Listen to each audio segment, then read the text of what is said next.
ضرورت ہے مصطفیٰ جان رحمت صلی اللہ علیہ وآلہ وسلم کے قریب آنے کی۔ اور حضور کی قربت کس طرح ہوگی؟ حضور علیہ الصلوۃ والتسلیم کی تعلیمات کے قریب آؤ۔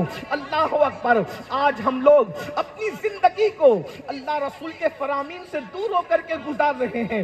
اللہ کے حبیب مصطفیٰ کریم رؤوف الرحیم صلی اللہ علیہ وآلہ وسلم سے زیادہ ہمارا خیر خواہ کون ہو سکتا ہے؟ حضور علیہ الصلوۃ والتسلیم سے زیادہ ہمارا خیر خواہ دنیا میں کون ہو سکتا ہے؟ اللہ کے حبیب صلی اللہ علیہ وآلہ وسلم آج بھی اپنی امت کو پکار کر کے ان کی آخرت کو سنوارنے کے لیے پیغام عطا فرما رہے ہیں۔ احادیث کا ذخیرہ موجود ہے۔ آئیے بہت طویل کوئی گفتگو کرنے کی بجائے اختصار کے ساتھ ایک حدیث مبارکہ جس کو امام حاکم نے اپنی مستدرک میں نقل فرمایا ہے، اور یہ حدیث جو ہے وہ حدیث صحیح ہے، اس کو میں آپ کے سامنے پیش کرتا ہوں۔ حدیث پاک کا بیک گراؤنڈ یہ ہے، حدیث پاک کا پس منظر یہ ہے کہ ایک شخص آتا ہے اور آنے کے بعد اللہ کے رسول صلی اللہ علیہ وآلہ وسلم سے وہ نصیحت طلب کرتا ہے، حضور مجھے کوئی نصیحت فرما دیں، آقا مجھے کوئی نصیحت کر دیں۔ اللہ اکبر! اب آپ تصور کریں، ہم گویا کہ ہلدوانی میں نہیں ہیں، بلکہ یوں تصور کریں کہ مدینہ منورہ کی معطر فضاؤں میں، تصورات کی کائنات میں ہم موجود ہیں۔ کوئی آنے والا آتا ہے، حضور علیہ السلام کی محفل سجی ہوئی ہے، اور اللہ کے حبیب صلی اللہ علیہ وآلہ وسلم سے کوئی نصیحت طلب کرتا ہے، اور اللہ کے حبیب صلی اللہ علیہ وآلہ وسلم اس کو نصیحت کرتے ہیں۔ حضرت سیدنا عبداللہ ابن عباس رضی اللہ تعالیٰ عنہ ارشاد فرماتے ہیں کہ اللہ کے حبیب صلی اللہ علیہ وآلہ وسلم نے ایک بندے کو نصیحت فرمائی، اور کس طرح نصیحت فرمائی؟ درود شریف پڑھنے آپ یہ صحیح کر دو، اس کو ایکو وغیرہ نہ رکھیں، صرف یہ کہ میری آواز پہنچ جائے۔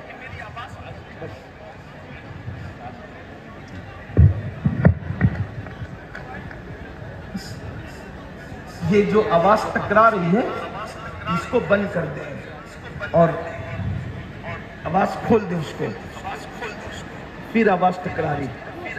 ایک بار سب بلند آواز سے درود شریف پڑھیں، درود شریف پڑھیں سب بلند آواز سے۔ اللہ رب محمد صلی اللہ علیہ وسلم نحن عباد محمد صلی اللہ علیہ وسلم صلاۃ و سلام علیک یا جد الحسن والحسین۔ یہ ایکو کی ضرورت ناخوانوں کو ہوتی ہے، ہم لوگوں کو اس کی ضرورت نہیں ہے۔ ہماری بات صرف پہنچ جائے نا وہاں تک، لوگوں تک بس کافی ہے۔ بالکل اس کو بند کر دیں، یہ جو آواز ٹکرا رہی ہے بازگشت کو بند کر دیں۔ درود شریف پڑھیں بلند آواز۔ اللہم صلی علی سیدنا و عاشقوں کی طرح مل کے درود شریف پڑھیں۔ اللہ رب محمد صلی اللہ علیہ وسلم۔ اللہم صلی علی سیدنا و شفینا محمد۔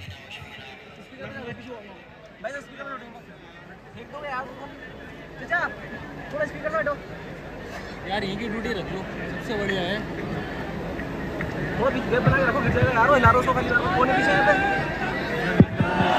درود شریف پڑھنے اللہم صلی علی سیدنا مولانا محمد معدن الجود والکرم وآلہ وصحبہ وبارک وسلم۔ صلاۃ و سلام علیک یا رسول اللہ صلی اللہ تعالی علیہ وسلم۔ پھر درود شریف پڑھنے آپ، رب صلی وسلم۔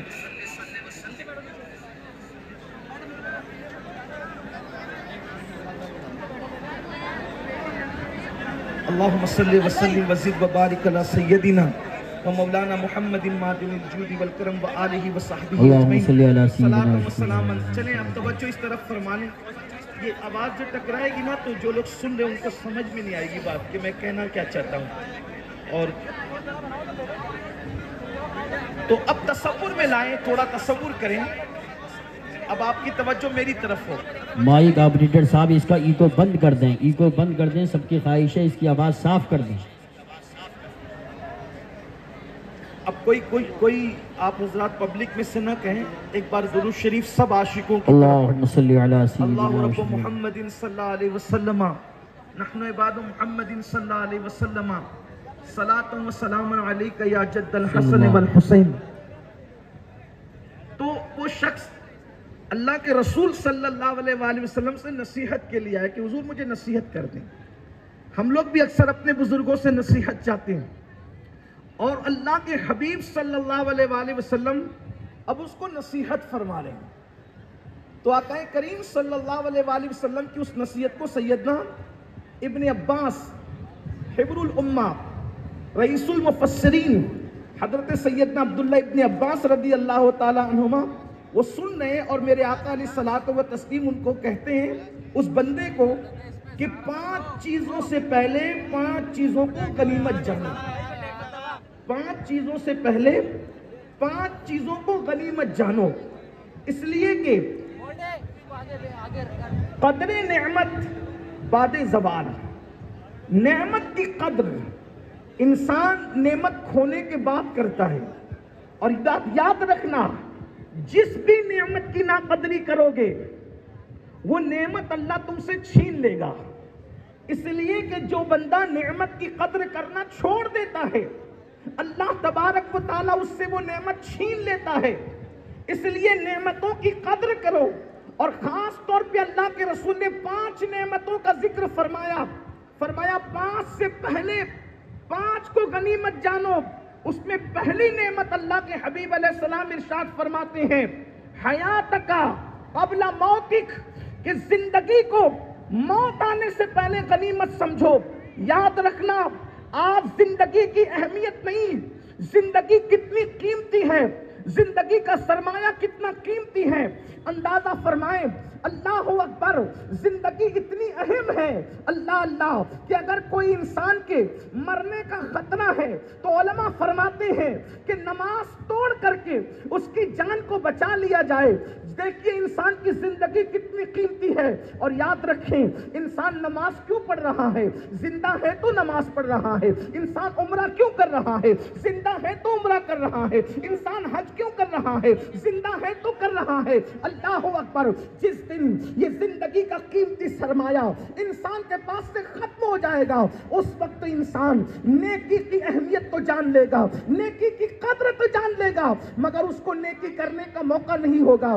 یاد رکھنا مرنے کے بعد انسان 2 رکعت نماز کی تمنا کرے گا. اللہ اکبر، رب کی بارگاہ میں عرض کرے گا مجھے موقع دے دیا جائے تاکہ میں 2 رکعت نماز پڑھ لوں دنیا میں لوٹ کر، دنیا میں جا کر، مگر اس کو موقع نہیں ملے گا. میری قوم کے جوانوں، کتنا خوبصورت سرمایہ ہے جسے زندگی کہتے ہیں، جسے حیات کہتے ہیں. اللہ اکبر، سوچو تو صحیح، وہ اللہ، وہ جواد و کریم، وہ ہر نعمت کو بار بار دیتا ہے، مگر وہ جواد و کریم نے قانون بنا دیا کہ دنیا میں 1 مرتبہ بھیجیں گے، دنیا کی زندگی 1 مرتبہ عطا کریں گے، دوبارہ کسی کو نہیں دیں گے. یہ دنیا میں پہلی اور آخری مرتبہ آئے ہو.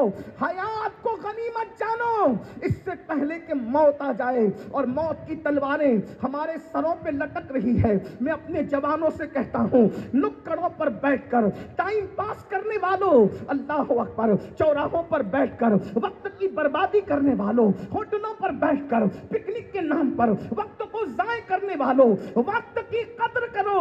حجت الاسلام امام غزالی رحمت اللہ تعالی علیہ لکھتے ہیں، میرے استاد فرماتے ہیں، یعنی امام غزالی فرماتے ہیں، میرے استاد فرماتے ہیں وقت وہ 2 دھاری تلوار کا نام ہے، اگر تو اس کو صحیح استعمال نہیں کرے گا تو وہ تجھے کاٹ کر کے رکھ دے گا. اللہ اکبر. امام راضی رحمت اللہ علیہ فرماتے ہیں، میرے استاد نے کہا، آپ کے استاد فرماتے ہیں کہ سورۃ العصر کی تفسیر میں نے برف بیچنے والے کو دیکھ کر کے سمجھی. وہ کس طرح سے برف بیچنے والا، اس کو نقصان کے لیے کچھ کرنا نہیں پڑتا، برف بیچنے والے کو نقصان کے لیے کچھ نہیں کرنا پڑتا.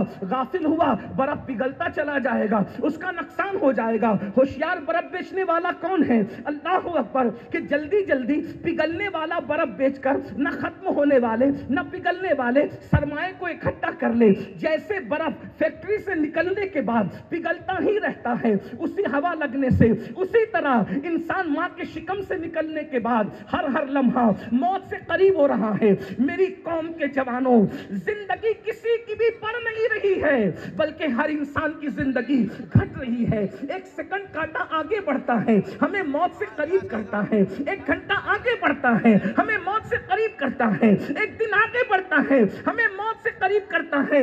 اللہ کے بندو وقت کی قدر کرو، اس لیے کہ ہر آنے والا دن انسان سے کہتا ہے اے انسان میں آیا ہوں، میرے اندر کچھ اچھا عمل کر لے تاکہ میں اللہ کی بارگاہ میں گواہی دوں، اگر تو اچھا عمل نہ کر سکے گا تو وہ بھی میں گواہی دوں گا۔ میرے پیارے آقا علیہ الصلوۃ والتسلیم کے پیارے دیوانوں، کتنے افسوس کی بات ہے، وہ قوم جو دنیا پر حکومت کرنے کے لیے آئی تھی، وہ قوم جو دنیا کو انداز زندگی سکھانے کے لیے آئی تھی، وہ قوم جو دنیا کو ایجوکیشن بھیک اور خیرات میں دینے کے لیے آئی تھی، تمہیں پتا بھی ہے اپنی تاریخ، تمہیں پتا بھی ہے اپنی داستان، آج سے 5 صدیاں پہلے یورپ کا ہر انسان اگر علم حاصل کرنا چاہتا تو بغداد کی سرزمین پر جاتا اور مسلمانوں کے دروازے پر کاسے گدائی لے کر کے علم کے حصول کی کوشش کرتا۔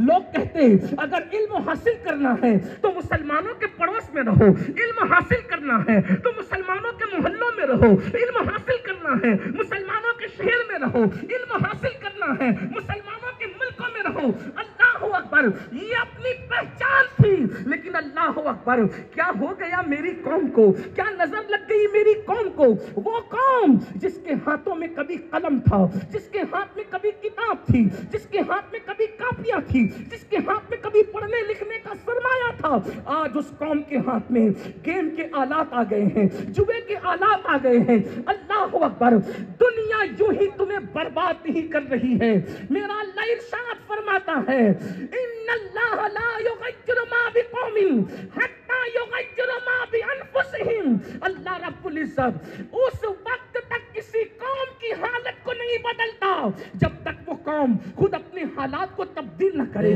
آج مسلمانوں کو دیکھنا ہو تو دیکھ لو، یا تو وہ گناہ کر رہے ہوں گے، یا تو وہ غیبت کر رہے ہوں گے، یا تو وہ گیم کھیل رہے ہوں گے، یا تو وہ عورتوں پہ بد نظری کر رہے ہوں گے۔ ابھی مفتی صاحب فرما رہے تھے قرآن کا مسلمان کیا ہے، لیکن قرآن کیا کہتا ہے؟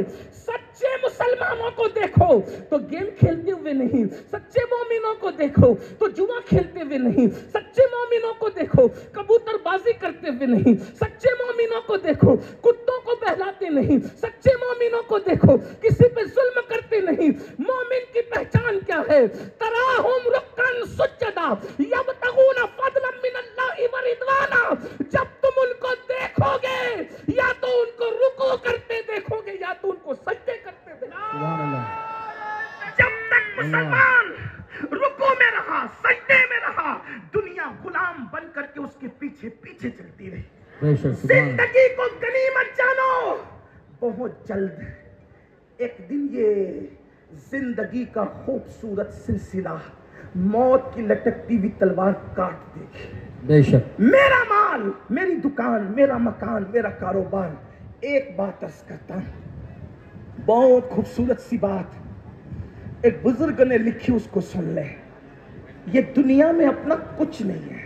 بے شک حضور غوث پاک شیخ عبد القادر جیلانی رضی اللہ تعالیٰ عنہ فرماتے ہیں جو تو کھا کے ہضم کر لے وہ تیرا ہے، جو تو پہن کر پھاڑ دے وہ تیرا ہے، اور جو تو اچھا عمل آخرت کے لیے بھیج دے وہ تیرا ہے۔ تین چیز کے علاوہ کچھ تیرا نہیں ہے۔ اور انسان ڈوب گیا دنیا میں، آخرت کو فراموش کر گیا۔ ایک مرتبہ کا واقعہ بزرگ لکھتے ہیں، دو بھائی آپس میں زمین کے لیے لڑ رہے تھے۔ ذرا توجہ کر، جی جی، زندگی کی قدر نہیں کرو گے، اچھے اعمال نہیں کرو گے تو کیا ہوگا اندازہ کریں۔ دو بھائی لڑ رہے ہیں، یہ میری زمین، یہ تیری زمین، یہ اس کی زمین، یہ اس کی زمین۔ ایسے میں انہوں نے کیا دیکھا، ایک ٹوٹے ہوئے کٹورے کے چند ٹکڑے ہیں، مٹی کا کٹورا ہے، اس کے ٹوٹے ہوئے چند ٹکڑے ہیں۔ اس سے آواز آئی، اے زمین کے لیے لڑنے والوں، اے دنیا کے لیے لڑنے والوں، اللہ اللہ، ایک دوسرے کو اپنی بات سنانے والوں، ذرا میری بھی سن لو۔ جب ٹوٹے ہوئے کٹورے سے، مٹی کے پیالے سے آواز آئی تو دونوں الرٹ ہو گئے، اٹینشن ہو گئے، متوجہ ہو گئے، کیا کہ ٹوٹا ہوا کٹورا بول رہا ہے۔ جب متوجہ ہوئے تو اس ٹوٹے ہوئے پیالے سے آواز آئی، اے خوبصورت چہرے والے جوانوں، اے اپنے حسن پہ اترانے والے جوانوں، اپنی آنکھوں پر غرور اور گھمنڈ کرنے والے جوانوں، اپنے خوبصورت جسم پر اترانے والے جوانوں، اپنی دولت پر اترانے والے جوانوں، اللہ کو بھول کر، اللہ رب العزت کے پیغام کو پیٹ کے پیچھے ڈال کر خدا کے غضب اور اس کی عذاب کو چیلنج کرنے والے جوانوں، ذرا توجہ کے ساتھ سنو. اللہ اکبر. اتنی محبت کے ساتھ آئے ہو، اگر اتنی محبت کے ساتھ سن کر عمل کر لو تو میں سمجھتا ہوں کہ انقلاب کے لیے اتنے ہی لوگ کافی ہیں. سبحان اللہ. لیکن توجہ فرمائیں. اللہ اکبر. ٹوٹے ہوئے پیالے سے آواز آتی ہے، میری بھی تو سن لو. اب اس کو میں اپنے لب و لہجے میں یوں عنوان دے دیتا ہوں کہ ٹوٹے ہوئے پیالے کی صدا یا ٹوٹے ہوئے پیالے کی آواز. دونوں بھائی اپنا جھگڑا چھوڑ کر اس کی طرف متوجہ ہوئے تو ٹوٹے ہوئے پیالے نے کہا، جانتے ہو فلاں بادشاہ کا نام سنا ہے، فلاں بادشاہ کا نام سنا ہے. اتنا سننا تھا. دونوں نے کہا، وہ تو برسوں بیت گئے، دنیا سے چلا گیا، اس کا نام ہے، اس کے محل کے کھنڈرات ہیں، لیکن اس کا تو انتقال ہو گیا اور اس کو تو بہت عرصہ بیتا. تو ایک غمگین سی آواز آئی، وہی بادشاہ کی مٹی میں ہوں، اسی بادشاہ کی مٹی میں ہوں. تو دونوں حیران ہو گئے، یہ مٹی اس بادشاہ کی کیسے ہو سکتی ہے؟ تو کہا، جیسے تم مال اور دنیا کے اندر فریبتہ ہو کر اللہ کو بھول گئے، وہ بادشاہ بھی دولت کو پا کر، عزت کو پا کر، شہرت کو پا کر، مال کو پا کر اللہ کو بھول گیا تھا. وہ ظلم کرنے لگا. یاد رکھنا، کفر کرنے والے کو مہلت مل سکتی ہے، ظلم کرنے والے کو کبھی مہلت نہیں مل سکتی. اللہ اللہ اللہ، کیا بات ہے. دنیا کو بتا دو، کفر والوں کی حکومتیں تو دنوں تک چلتی ہے، مگر ظلم والوں کی حکومتیں بہت دن تک نہیں چلا کرتی. بے شک بے شک. اگر کوئی حاکم ہے اپنے گھر میں بیوی کا اور وہ بیوی پہ ظلم کر رہا ہے، بہت جلد اس کا مزہ چکھے گا. وہ بچوں پہ ظلم کر رہا ہے، بہت جلد مزہ چکھے گا. وہ پڑوسیوں پہ ظلم کر رہا ہے، بہت جلد مزہ چکھے گا. اب سنو اور غور سے سنو، جب دوسروں پہ ظلم کرنے والا برباد ہوتا ہے تو جو خود پہ ظلم کرے اس سے بڑا ظالم کون ہو سکتا ہے؟ جو دوسروں پہ ظلم کرے اس کو خدا مہلت نہیں دیتا، جو اپنی جان پہ ظلم کرے اس کو خدا مہلت کیسے دے سکتا ہے؟ اللہ اکبر. اندازہ فرمائیں. آپ کہیں گے کہ اپنے آپ پہ ظلم کا مطلب کیا؟ تو قرآن کہتا ہے، وَلَوْ أَنَّهُمْ إِذْ ظَلَمُوا، جو اپنی جانوں پہ ظلم کرے. تو پتا چلا جانوں پہ ظلم کا مطلب کیا ہے. جانوں پہ ظلم کا مطلب یہ ہے کہ انسان گناہ کر کے اللہ کو ناراض کرے. یہ اپنے آپ پہ ظلم ہے. کیوں؟ دوسرے پہ ظلم کرے گا تو مارے گا، دوسرے پہ ظلم کرے گا تو کاٹے گا، دوسرے پہ ظلم کرے گا تو پیسہ چھینے گا، دوسرے پہ ظلم کرے گا تو تلفی کرے گا. لیکن جب گناہ کرے گا تو اپنے آپ کو جہنم کا مسافر بنائے گا، اپنے آپ کو جہنم کا ایندھن بنائے گا. یاد رکھنا، چھینا ہوا پیسہ واپس ہو سکتا ہے، چھینا ہوا پیسہ واپس ہو سکتا ہے، مارنے کے بعد معافی تلافی ہو سکتی ہے، لیکن گناہ کر کے آپ نے آپ کو جہنمی بنا لیا. اس کا حل کیا ہے؟ اپنے آپ پہ ظلم کر رہا ہے مسلمان تو وہ بادشاہ کی مٹی، بکھری ہوئی مٹی سے، اس کٹورے سے، ٹوٹے ہوئے کٹورے سے آواز آتی ہے کہ وہی بادشاہ کی میں مٹی ہوں. کیسے؟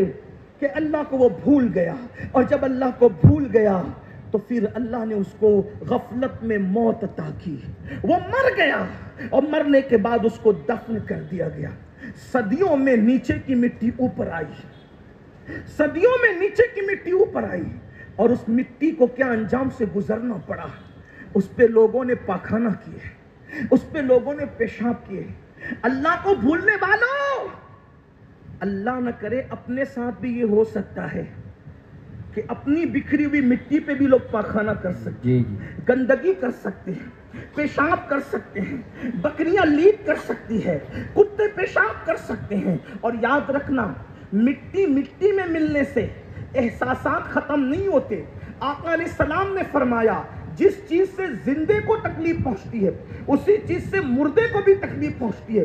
تھوڑا تصور میں لاؤ، تھوڑا تصور میں لاؤ، نرم نرم گدوں پہ لیٹ کر زنا کی فلمیں دیکھنے والوں، ذرا تصور میں لاؤ کرکٹ کے نام پر جوا کھیلنے والوں ذرا تصور میں لاؤ، بہنوں کا حق دبانے والوں ذرا تصور میں لاؤ، کانوں میں ایئر فون لگا کر گانے سننے والوں، مرنا تو ہے جب اپنی مٹی پہ کتے پیشاب کریں گے کیا ہوگا؟ جب اپنی مٹی پہ سور پیشاب کریں گے، اللہ نہ کرے، اللہ کی امان، معاذ اللہ ثم معاذ اللہ، ممکن ہے وہ غیور خدا، غیرت والا خدا، وہ جس کو جو چاہے عذاب دے، اس کو عذاب سے کوئی روک نہیں سکتا، اور اس کی شان غیرت یہ ہے اگر وہ چاہے تو اسم اعظم دے کر اسم اعظم چھین لے، اور جس کی زبان پہ اسم اعظم جاری ہوتا ہے پھر اس کی زبان کو کتے کی طرح لٹکا دے، پھر قیامت تک قرآن میں اس کا ذکر بھی بیان کر کے اس کو ذلیل و رسوا کر دے، ہے نا؟ کتنا مقرب تھا وہ جسے بلعم باور کہتے ہیں، فرشتے جس اسم اعظم کو پڑھ کے آسمانوں پہ جاتے ہیں اور جس اسم اعظم کو پڑھ کے زمینوں پہ آتے ہیں، وہ اسم اعظم کس کو یاد تھا؟ بلعم باور کو یاد تھا، ہے نا؟ بلعم اس کا نام تھا، بنی اسرائیل کی اولیاء میں لوگ اس کو شمار کرتے تھے، لیکن قدرت نے اس کو ولیوں میں شمار نہ کیا، دنیا کے چکر میں اور مال کے چکر میں وہ نبی کا دشمن بنا، نبی کے خلاف بددعا کی دنیا کے مال کی وجہ سے۔ یہ بات بھی آپ کو بطور نصیحت کہتا ہوں، حالانکہ میں نصیحت کے قابل نہیں، لیکن بطور یاد رکھنا، پوری دنیا ایک پلڑے میں رکھ دی جائے اور نبی کی بغاوت پر آمادہ کیا جائے تو نبی ہے، کبھی نبی کی نالین کے خلاف بھی بولنے کی کوشش مت کرنا، جی بے شک بے شک، اس لیے کہ جو نبی کی نالین کی گستاخی کرے، فتاوی عالمگیری کے مصنفین اس کے لیے حکم صادر کرتے ہیں کہ جس نے نالین مصطفیٰ صلی اللہ علیہ وآلہ وسلم کی گستاخی کی وہ کافر ہو گئے۔ جب نبی کی نالین انسان کو کفر تک لے جاتی، نبی کی نالین کی گستاخی، تو اندازہ فرمائے جو نبی کی توہین کرے اس کا انجام کیا ہو، جی بے شک، اندازہ فرمائے، اس لیے اس کا انجام کیا ہوا۔ تو عرض یہ کر رہا تھا، اللہ کو بھولنے والوں ذرا تصور کرو، گناہ کر کے جرائم کیا نہیں کر رہے ہو، سفید کپڑے پہن کر، داڑیاں رکھ کر، ٹوپیاں پہن کر، اور حاجی، نمازی اور فلاں فلاں صاحب کے ٹائٹلوں کے ساتھ اگر انسانوں میں معزز کہلاتے ہو تو مخلوق میں عزت دار بننے کی کوئی حیثیت نہیں ہے، جی بے شک، اصل عزت خالق کے نزدیک ہے، خالق کے بے نزدیک۔ شک بے شک، بے شمار لوگ وہ ہیں جن کو مخلوق بیٹھنے کے لیے جگہ بھی نہیں دیتی، جو بیمار پڑ جائیں تو ان کی عیادت بھی نہیں کی جاتی، جو مر جائیں تو ان کے جنازے میں لوگ شرکت بھی نہیں کرتے، وہ آ جائیں تو ان کو بھگا دیا جاتا ہے، لیکن اللہ کے نزدیک ان کی عزت وہ ہے، اگر کسی بات پہ قسم اٹھا لے تو اللہ ان کی قسم کو پورا کر دے، سبحان اللہ، نعرہ تکبیر، صرف وہ نعرہ اللہ کے رسالت، نزدیک اس سے عزت حاصل کرتے ہیں۔ آج ہم انسان اگر دیکھ رہا ہے تو کھڑے ہو کے پانی نہیں پیتے، سی سی ٹی وی کیمرے کی زد میں ہے تو گٹکا نہیں تھوکتے، سی سی ٹی وی کیمرے کی زد میں ہے تو پان نہیں تھوکتے، سی سی ٹی وی کیمرے کی زد سے ڈرنے والوں، اللہ کی نگاہیں ہمیں دیکھ رہی ہے، پھر مسلمان زنا کیسے کر رہا ہے، مسلمان شراب کیسے پی رہا ہے، مسلمان جوا کیسے کھیل رہا ہے، تو تھوڑی دیر تصور کرو، میری گفتگو تھوڑی سی آج سمجھنے سے متعلق ہے، تھوڑا احساس کر لیجئے، اللہ اکبر، اللہ کو ناراض کر کے مرے، مٹی مٹی میں مل گئی، اللہ نہ کرے کتے پیشاب کر رہے ہیں، سوہ پیشاب کر رہا ہے، بکریاں پیشاب کر رہی ہے، انسان پاخانہ کر رہے ہیں، بتاؤ کیا بنے گا مسلمانوں؟ اور یاد رکھنا، میرے اللہ کی خفیہ تدبیر سے ڈرو، میرے اللہ کی خفیہ تدبیر سے بچو، وہ جس کے ساتھ جو چاہے سلوک کر سکتا ہے، اللہ اکبر۔ میرے بھائیوں ذرا سوچو تو صحیح، اتنی محنت کرتے ہو، جسم کو اتنا سنوارتے ہو، جسم کو اتنا بچاتے ہو، ایک دن یہ جسم مر جائے گا، ذرا تصور کرو، پاپ کرتے ہو، جرائم کرتے ہو، اس جسم میں کیڑے پڑیں گے، پڑنے تو ہے نا، اس جسم میں کیڑے پڑیں گے، اس جسم کو قبر کی مٹی کھائے گی، اس جسم کو کو قبر کے کیڑے کھائیں گے. کبھی سوچا اللہ اللہ مچھر جسم سے گزر جائے کیا کیفیت ہوتی ہے, مکھی جسم پر چلے کیا حال ہوتا ہے, چھپکلی کو دیکھ لے بیت الخلاء میں انسان کی کیا کیفیت ہوتی ہے. مسلمانوں وہ دن کیا دن ہوگا جب قبر کی تنہائی ہوگی, قبر کی تاریکی ہوگی, اللہ اکبر, قبر کا اندھیرا ہوگا, ایک ہاتھ کو دوسرا ہاتھ سجائی نہیں دے گا. اس وقت کتنے غم ہوں گے, اتنے دکھ ہوں گے. یاد رکھنا اس وقت کسی کو خان صاحب ہونا, شیخ صاحب ہونا, مرزا صاحب ہونا, فلاں صاحب ہونا کام نہیں آئے گا. نہ خطے کام آئیں گے, نہ قبیلے کام آئیں گے, نہ زمین کی ڈگریاں کام آئے گی, کچھ کام نہیں آئے گا. اللہ اکبر. اس وقت انسان کے ہاتھ بھی اپنے نہ ہوں گے, انسان کے پیر بھی اپنے نہ ہوں گے, انسان کی زبان بھی اپنی نہ ہوگی. ہائے کیا بے کسی ہوگی, ہائے کیا بے بسی ہوگی. میرے آقا فرما رہے ہیں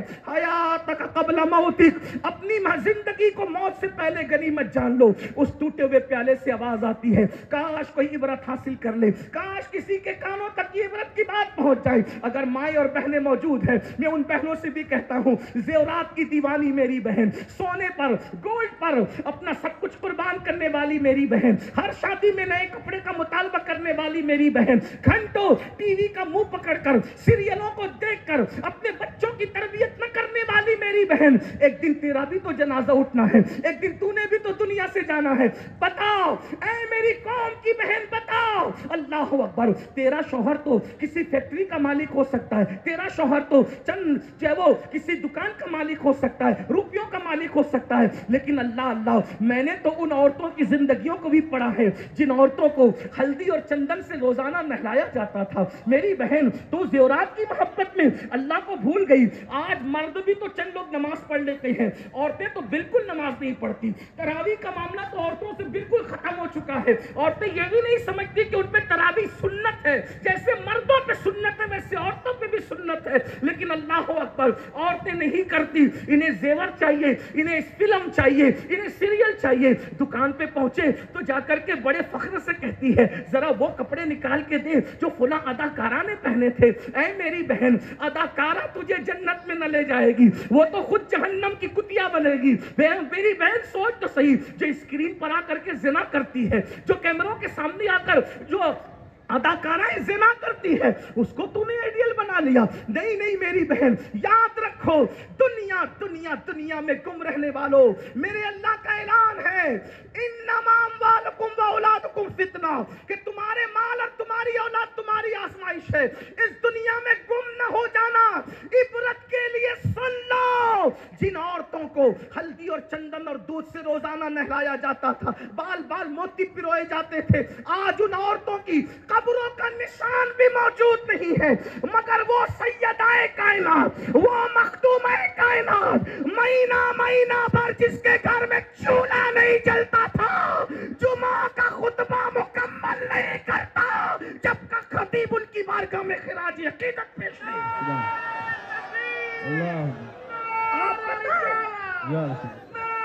آپ بتائیں. اس لیے یاد رکھو دنیا ہی سب کچھ نہیں ہے. بات مکمل کر رہا ہوں. اس ٹوٹے ہوئے مٹی کے کٹورے سے آواز آئی, میری مٹی نیچے سے اوپر ہوئی, لوگوں نے پیشاب کیا, پاخانے کیے. پھر کیا ہوا, ایک کمہار اس مٹی کے کچھ حصے کو اٹھا کر لے گیا. ایک کمہار مٹی کے کچھ حصے کو اٹھا کے لے گیا, اس کو سڑایا, گلایا, غلاظت ملائی اور اس کا اپنے ہاتھوں سے کٹورا بنایا, اور کٹورا بنانے کے بعد اس کو بھٹی میں تپایا. ہائے ہائے ہائے, اللہ کی شان دے.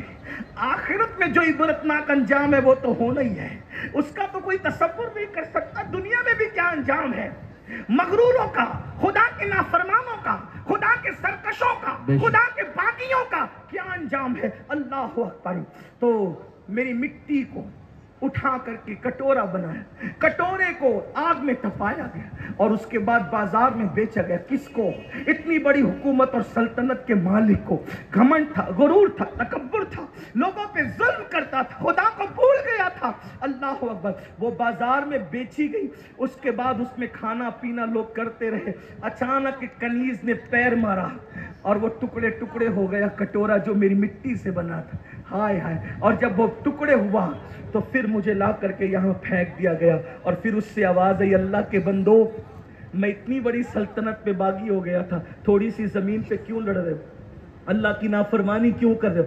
چھوڑو، جیسے میں نے دنیا چھوڑ دی، میرا حال دیکھو، میرا انجام دیکھو۔ ایک بار مولائے کائنات سیدنا علی مرتضیٰ کے ہاتھ میں خوبصورت کٹورا لایا گیا، خوبصورت کٹورا دیکھ کے رو پڑے۔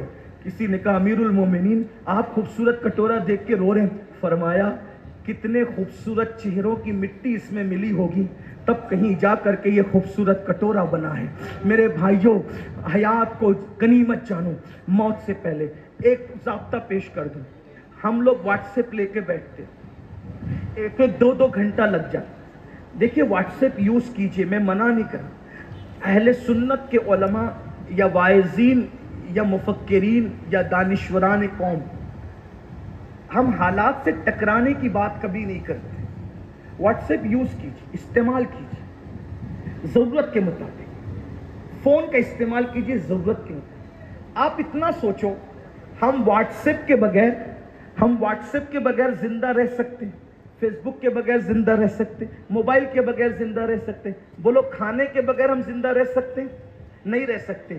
جس کھانے کے بغیر اور جس پینے کے بغیر ہم زندہ نہیں رہ سکتے، اس کھانے اور پینے کے بارے میں بھی قرآن کیا کہتا ہے؟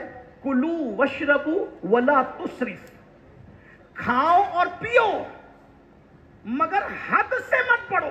جی بے شک۔ تو جو کھانا زندگی کے لیے ضروری ہے اس میں حد سے بڑھنے سے منع کر دیا گیا، جو پینا زندگی کے لیے ضروری ہے اس میں حد سے بڑھنے کے لیے منع کر دیا گیا۔ تو یہ تو زندگی کے لیے ضروری ہے بھی نہیں، ایک محدود طور پہ اس کو استعمال کرو، ضرورت کے مطابق استعمال کرو۔ میرے بھائیوں خود سوچو، آج ہمارا جوان گھنٹوں اس پہ لگا رہتا ہے، تو اگر ہم 3 منٹ، توجہ کرنا، 3 منٹ اگر ہم اپنی زندگی کے واٹس ایپ سے فضول باتوں سے بچا لیتے ہیں تو آپ 3 منٹ کے اندر کم سے کم 3 منٹ کے اندر کم سے کم اللہ اکبر 150 مرتبہ، 3 منٹ میں کم سے کم 150 مرتبہ صلی اللہ علیہ وسلم، یہ مختصر درود شریف 3 منٹ میں 150 مرتبہ پڑھ سکتے ہیں۔ اور اگر سبحان اللہ پڑھنا چاہیں تو کم سے کم 3 منٹ میں 100 بار آپ سبحان اللہ پڑھ سکتے ہیں۔ یاد رکھیے، جب مرنے والے مریں گے تو مرنے کے بعد ہر انسان پچھتائے گا۔ میرے بھائیوں، میں بات وہ ایک سمیٹتے ہوئے آگے کی روایت پڑھنا چاہتا تھا، لیکن بات سمیٹتے ہوئے آج کل کیا اپنا دماغ کیا بنا ہے، مائنڈ سیٹ ہے قبر میں حضور آئیں گے صلی اللہ علیہ وسلم۔ توجہ کرنا میری بات پہ، میں انکار نہیں کر رہا ہوں، لیکن اس کا ایک پہلو بتا، قبر میں حضور آئیں گے صلی اللہ علیہ وسلم، پھر میں حضور کو لپٹ جاؤں گا، حضور سے باتیں کروں گا، حضور سے ملاقات ہوگی، اور پھر میری قبر جنت کے باغوں میں سے بات بنے گی۔ یہ مائنڈ سیٹ ہے ہمارا، ٹھیک۔ اگر یہ بات امام اہل سنت جیسا انسان کرے تو ان کو زیب ہے، استاد زمن جیسا بندہ کرے اس کو زیبہ دے، حضور مفتی اعظم اور محدث اعظم جیسے لوگ کریں ان کو زیبہ دیتا ہے۔ میرے اور آپ جیسے انسان کو تو اسی پہ سوچنا چاہیے کہ حضور علیہ السلام قبر میں آ رہے ہیں، اور وہ آئیں اور مجھے اور آپ کو دیکھیں، اور اگر خوش ہی ہو جائے، بس صرف ایک بار مسکرا دے تو بیڑا پار ہے۔ نکیرین کے جواب آسان، مگر حضور علیہ السلام خوشی سے ہماری قبر سے رخصت ہو جائے، یہ امتحان زیادہ مشکل ہے۔ کیوں مشکل ہے پتہ ہے؟ شیخ محقق شیخ عبدالحق محدث دہلوی رحمت اللہ علیہ فرماتے ہیں، جب تم رسول اللہ کو سلام کرتے ہو اور تمہارے چہروں پہ داڑیاں نہیں ہوتی تو اللہ کے رسول علیہ السلام تم سے رخ پھیر لیتے۔ توجہ کرنا ذرا، میری بات پہ غور کرنا۔ اللہ کے رسول علیہ السلام جن چہروں پہ داڑیاں نہیں ہیں ان سے رخ پھیر لیتے ہیں۔ پھر وہ حدیث ایک طویل، کئی اس کے اندر روایتیں موجود ہیں، جس نے سونے کی انگوٹھی پہنی اس سے رخ پھیر لیا، جس نے اونچا مکان بنایا اس سے رخ پھیر لیا، جس کے گھر میں قیمتی پردے ٹنگے تھے اس سے رخ پھیر لیا۔ بتاؤ نا، جن سے رخ پھیرا سونے کی انگوٹھی پر، جس سے رخ پھیرا اللہ پر اونچا مکان بنانے پر، جس سے رخ پھیرا قیمتی پردے لٹکانے پر، وہ کوئی معمولی لوگ تھے؟ وہ میرے اور آپ جیسے لوگ تھے؟ نہیں، وہ بہت بڑے لوگ تھے. جب اتنے بڑے لوگوں سے بظاہر ان اعمال پر رخ پھیرا جا سکتا ہے تو سوچو میرے بھائیوں جو سود کے دھندے کر کے جا رہے ہو اور پھر شاعروں کے کہنے پر اس خوش فہمی میں ہو کہ حضور آئیں گے تو میں قدموں سے لپٹوں گا. ذرا سوچو تو صحیح, اگر وہ رخ پھیر لیں, اگر رخ انور پھیر لیں, سوچو جب اللہ کے رسول صلی اللہ, قبر کا حال سنو, قبر کا, جب اللہ کے رسول صلی اللہ علیہ وآلہ وسلم کی چچی سیدہ فاطمہ بنت اسد مولائے کائنات کی پیاری امی جان, جن کے بارے میں حضور فرماتے یہ میری چچی نہیں ہے, یہ میری ماں ہے, ماں, انہوں نے مجھے ماں کی طرف پالا, ماں کی طرف پیار دیا. اللہ کے رسول علیہ السلام جب ان کا وصال ہوا, اپنا تہبند, اپنا کرتا شریف تبرک کے طور پہ ان کو عطا فرمایا, اور اس کے بعد ان کی قبر میں حضور لیٹ گئے. قبر میں ایسا کسی کے ساتھ نہیں کیا, پہلی مرتبہ جس کے ساتھ کیا وہ سیدہ فاطمہ بنت اسد تھی, ان کی قبر میں لیٹ گئے. تو کسی نے کہا آقا آج سے پہلے توجہ کرنا, مائنڈ سیٹ کر کے رکھنے والوں, شاعری کی دنیا اور ہے, حقیقتوں کی دنیا اور ہے. قبر کے فیصلے میرے اور آپ کی مرضی کے مطابق نہیں ہونے, قبر کے فیصلے ہماری اپنی طبیعتوں کے مطابق نہیں ہونے. ذرا توجہ کرو میرے بھائیوں, دنیا کے امتحان میں ایک بار ناکام ہو گئے پھر کامیابی کا چانس ہے, لیکن آخرت کے امتحان میں ایک بار کا ناکام ہو گئے پھر کامیابی کا کوئی چانس نہیں ہے. توجہ کر لو, سوچ لو, آقا اپنی چچی مولائے کائنات جیسا بیٹا جس کا بیٹا, جعفر طیار جیسی شخصیت جس کا بیٹا, سیدہ فاطمہ جیسی ہستی جس کی بہو, وہ فاطمہ بنت اسد کی قبر میں حضور لیٹ گئے. اور لیٹنے کے بعد اللہ سرکار سے پوچھا آقا آپ نے پہلے کبھی ایسا نہیں کیا؟ آقا فرماتے ہیں میں اس لیے اپنی امی کی قبر میں لیٹ گیا تاکہ اللہ اس کو قبر کے فتنے سے بچا لے. اللہ اس کو, میری ماں کو, کون ماں جو بھوکا رہ کر کے میرے آقا کو کھلایا کرتی, آقا نے کہا یہ میری ماں ہے, میری ماں کی بجائے خاتم الولایت سید السادات جس کا بیٹا. توجہ کریں, ابھی یہاں میرے بھائی پیری مریدی کی نسبت کی بات نہیں ہو رہی, حضور کی چچی ہے, حضور کی امی ہے, مولائے کائنات کی امی ہے, سیدہ فاطمہ الزہرا کی اللہ اکبر ساس ہے. اور آقا فرمانے میں قبر میں اس لیے لیٹ گیا تاکہ میری امی قبر کے آزمائش سے بچ جائے. تو کسی کو تعجب ہو, یا رسول اللہ یہ آپ کی امی جان فاطمہ بنت اسد کے بارے میں آپ یہ کہہ رہے ہیں کہ قبر کی آزمائش سے بچ جائے؟ تو آقا نے تعلیم امت کے لیے کہا, یہ ہمارا عقیدہ ہے, حضور کی نسبتیں ہر مقام پر کام آئے گی, ہمارا نہیں, لیکن تعلیم امت کے لیے کہا. کیا کہا؟ یہ تو فاطمہ بنت اسد ہے, میں اپنے بیٹے ابراہیم ابن محمد کے لیے بھی یہ کہتا ہوں. آپ غور کریں, جو محمد ابن ابراہیم تھے نا حضور کے شہزادے, پہلی بات تو وہ جوان ہی نہیں ہوئے, وہ جوانی کی عمر کو نہیں پہنچے. بزرگوں نے فرمایا اگر وہ جوان ہوتے تو حضور کے بعد وہ نبی ہوتے, لیکن چونکہ ختم نبوت کا عقیدہ مسلم ہے اس لیے قدرت نے ان کو جوان ہونے ہی نہیں دیا. جیسے فرمایا کہ میرے بعد اگر کوئی نبی ہوتا تو عمر ابن خطاب ہوتے, مگر نبوت ختم ہو چکی. اللہ اکبر. تو آقا علیہ السلام فرماتے, اور ان کا وصال بالکل شیر خارگی کے عالم میں, بچپنے کے عالم میں ہو گیا. آقا فرماتے ہیں میں قبر کے فتنے کے معاملے میں اپنے بیٹے کے بارے میں بھی کچھ نہیں کہتا. غور فرمائیں, جو 6 مہینے یا 8 مہینے کی عمر میں دودھ پیتے کی عمر میں دنیا سے چلے جائیں, حضور تعلیم امت کے لیے فرمائے, تعلیم امت کے لیے کہ میں اپنی ماں فاطمہ بنت اسد تو کیا اپنے بیٹے ابراہیم ابن محمد کے لیے بھی ایسا نہ کہتا. میرے بھائیوں سوچو نا, اپنی راتیں کیسے گزرتی ہے, اپنا دن کیسے گزرتا ہے, اپنے حالات کیا ہیں. اللہ کے لیے اپنے آپ پہ رحم کر لو. اور گفتگو کو آخری پہلو دیتے ہوئے بس اتنا عرض کروں گا, آج دنیا بس اینڈ کرتے, آج دنیا ہمیں آوارہ بنانا چاہتی ہے, آج دنیا ہمیں جو ہے وہ معاذ اللہ گناہگار بنانا چاہتی ہے, مجرم بنانا چاہتی ہے. اس لیے میری قوم کے جوانوں کو وہ مجرم بنانے کے لیے کبھی شراب کا عادی, کبھی نشے کا عادی, کبھی جوئے کا عادی بنانا چاہتی ہے. ایک بات یاد رکھنا, دنیا کو جو لرزہ ہے اور جو تکلیف ہے, جو اذیت ہے, وہ یہ ہے کہ ہم مال میں آگے بڑھ جاتے ہیں، ہم دولت میں آگے بڑھ جاتے ہیں، ہم ڈگریوں میں آگے بڑھ جاتے ہیں، لیکن اخلاق اب بھی مسلمانوں کے پاس وہ ہے کہ اخلاق کے معاملے میں دنیا کی کوئی قوم ان سے جیت نہیں سکتی. اب بھی مسلمانوں میں وہ اخلاق موجود ہیں. لیکن میرے بھائیوں، شراب کی وجہ سے، جوے کی وجہ سے، نشے کی وجہ سے ہمارے اخلاق اب دن بدن بدلتے جا رہے ہیں. ہمارے جوانوں سے وہ چیزیں چھینی جا رہی ہے. بالخصوص مسلم محلوں کے اندر خود مسلمان ظالم نام کے مسلمان نشہ بیچتے ہیں، نشہ آور چیزیں بیچتے ہیں، نشہ آور چیزوں کو فروخت کرتے ہیں، جوؤں کے دھندے کرتے ہیں. میں ان سے پوچھتا ہوں، نشہ بیچنے والوں ذرا سوچو، اگر تمہارا بیٹا اسی طرح تم سے نشے کی چیز مانگے گا تو کیا تم اس کے ہاتھوں ایسی موت فروخت کرو گے؟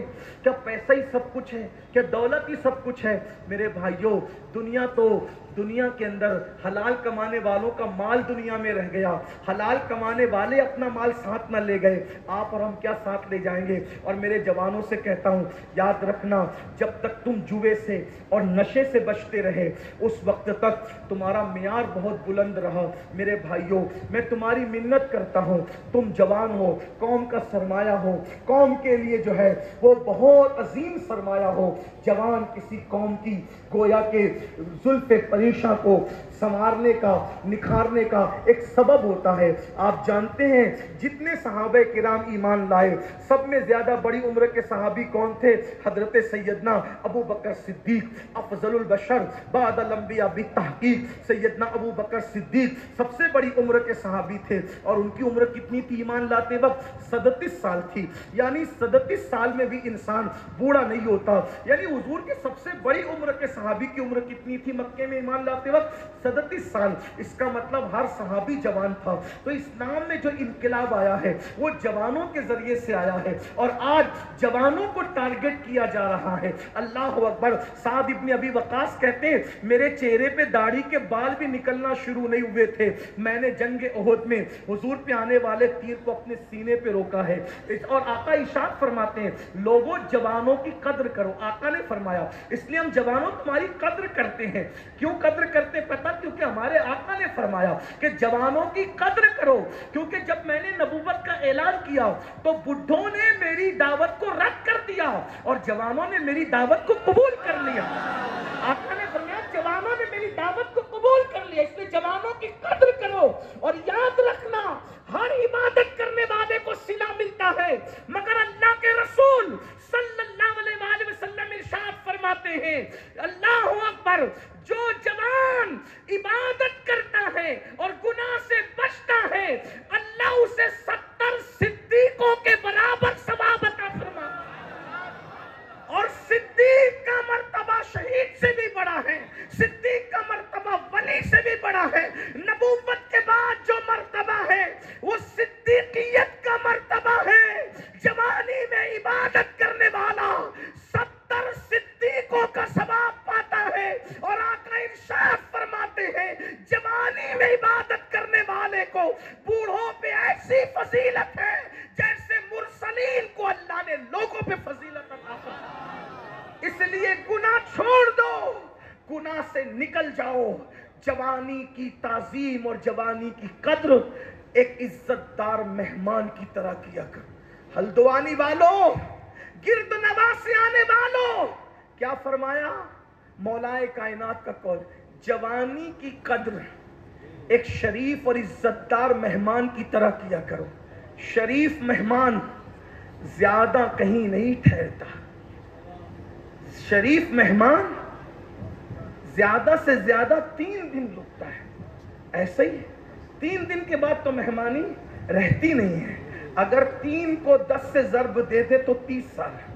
آپ کو بھی ایسے ہی کہتا ہوں، جیسے شریف مہمان 3 دن سے زیادہ نہیں ٹھہرتا، ویسے آج کل جوانی بھی ایسی مہمان ہے جو 30 سال سے زیادہ کسی کے پاس نہیں رہتی. 16 سال سے شروع ہوتی ہے، 16 سال سے شروع ہوتی ہے اور 40 سال سے ختم ہونے لگتی ہے، اور 45-46 تک آتے آتے جوانی ختم ہو جاتی ہے. گھٹنوں کا درد، بال سفید، کمر کا درد، الگ الگ امراض.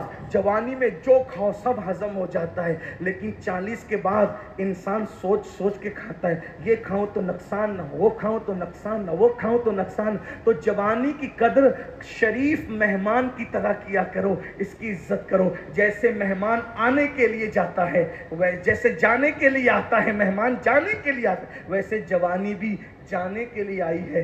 شراب پیو گے، نشہ کرو گے، ماں باپ کی ناقدری کرو گے، جہالت میں گم ہو جاؤ گے، اپنے وقت کو برباد کرو گے. یہ جوانی گزر جائے گی. جوانی پلنے کا، پالنے کا، جوانی ترقی کا، عروج کا وقت ہے. جوانی میں جو کما لیتا ہے بڑھاپا اچھا گزرتا ہے. جوانی میں مال بھی کماؤ، جوانی میں اعمال بھی کماؤ. اسلام افراط و تفریط سے پاک ہے. اگر تم لوگ نکڑوں پہ بیٹھے رہو گے تو مال کیسے کماؤ گے؟ اور ایک بات یاد رکھنا، میں ہر جلسے میں یہ بات کہتا ہوں کہ مسلمانوں مالدار بنو. یہ تمہیں کس نے سبق پڑھا دیا کہ اسلام غریبوں کا مذہب ہے؟ اگر اسلام صرف غریبوں کا مذہب ہوتا تو نظام زکوٰۃ کیوں ہوتا؟ نظام زکوٰۃ تو ہے اس لیے. اور نظام صدقہ کیوں ہوتا؟ غلاموں کو آزاد کرنے کا نظام کیوں ہوتا؟ آپ مجھے بتائیں، کیا غریب غلاموں کو آزاد کرے گا؟ کیا زکوٰۃ غریب دے گا؟ کیا صدقہ غریب دے گا؟ آپ مجھے بتائیں، کیا مسجدیں غریب بنائیں گے؟ کیا مدرسے غریب چلائیں گے؟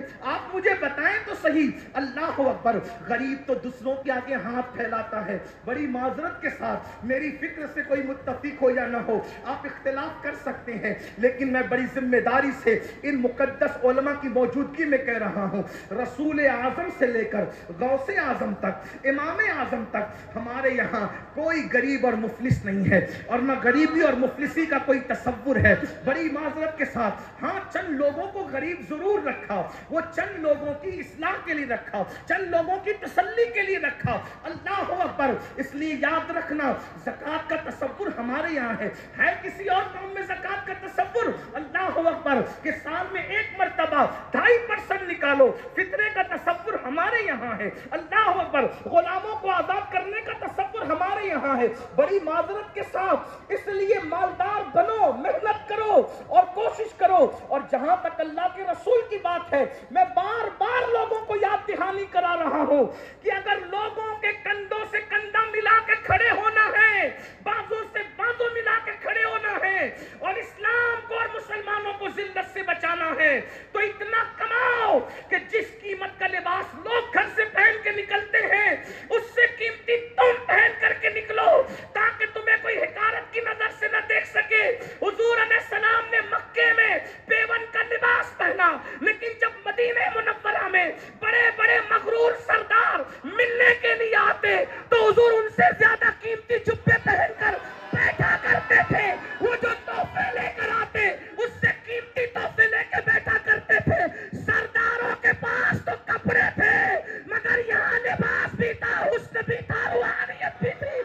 آنے والا آتا تو متاثر ہو کے جاتا اور اپنا دل قربان کر کے جاتا. اس لیے یاد رکھنا، حالات کے تحت بدلنا ہوگا، لیکن کب تم مالدار بنو گے؟ 3 بجے تک انٹرنیٹ پہ زنا کی فلمیں دیکھو گے اور دوپہر میں 12 بجے تک سو کے اٹھو گے تو کیا ترقی کرو گے؟ اسکول میں جا کے لڑکیوں کو پٹاؤ گے تو کیا ڈگری حاصل کر؟ یہ ہنسنے کی بات نہیں ہے. اور ظالموں، جیسے بلی کی نیت چچڑے میں ہے، ویسے تم نے اپنا کردار بنا لیا. جملے تلخ لگے تو معاف کرنا. ایک دور وہ تھا جب کوئی انسان اپنی بیٹی کی حفاظت چاہتا تو مسلمان کے گھر میں رکھ کر کے جاتا، اپنے رشتہ داروں کے گھر میں نہیں، مسلمانوں کے گھر میں، کہ یہ مسلمان ہے، یہ سب کچھ کر سکتا ہے، کسی کی بیٹی پر کبھی پاپ کی نظر نہیں اٹھا سکتا. یہ اپنا کردار تھا. یہ اپنا کہاں گیا وہ کردار؟ کہاں گیا وہ؟ تو قصہ پارینہ ہو کر کے رہ گیا. تو میری گزارش ہے، رات کو جلدی سویا کرو، صبح کو جلدی اٹھا کرو. لوگوں کی صبح سورج نکلنے کے بعد ہوتی ہے، ہماری صبح سورج نکلنے سے پہلے ہوتی ہے. سورج نکلنے سے بہت پہلے اپنی صبح. جب اپنی دکان سورج نکلنے سے پہلے کھلے گی تو جو سورج نکلنے کے بعد آئے گا تو بولو ترقی کس کو زیادہ ملے گی. پھر اس کے بعد ہر قوم کوئی نہ کوئی چھٹی کا دن مناتی ہے، کوئی سیٹرڈے مناتی ہے، کوئی سنڈے مناتی ہے. ہمارے کوئی دن چھٹی کا نہیں، ہمارے کوئی دن چھٹی کا نہیں، کوئی دن چھٹی کا نہیں ہے. ہمارے لیے جو سب سے قیمتی دن ہے وہ جمعہ ہے، عید المومنین، اس میں بھی چھٹی نہیں. کیا کہا؟ اذا نودی للصلاۃ من یوم الجمعہ فاسعوا الی ذکر اللہ وذروا البیع. جب جمعہ کی اذان ہو تو کاروبار بند کر دو. کاروبار وہی بند کرے گا جس نے کھولا ہے. مطلب جمعہ کو بھی کھول کے رکھو.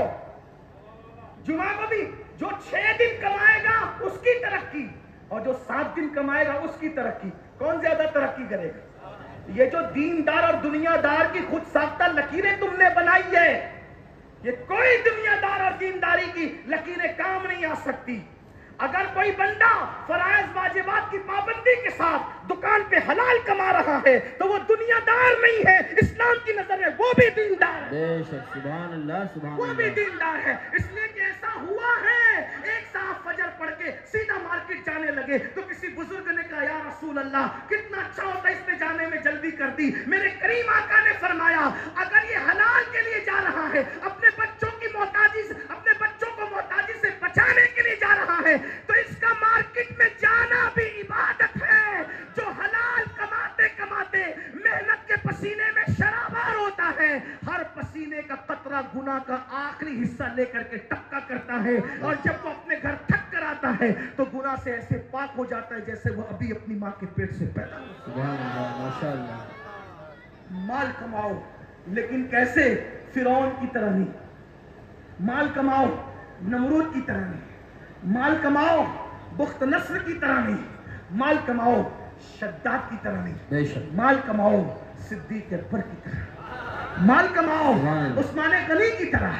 مال کماؤ امام حسین کی طرح. مال کمائے امام حسن کی طرح.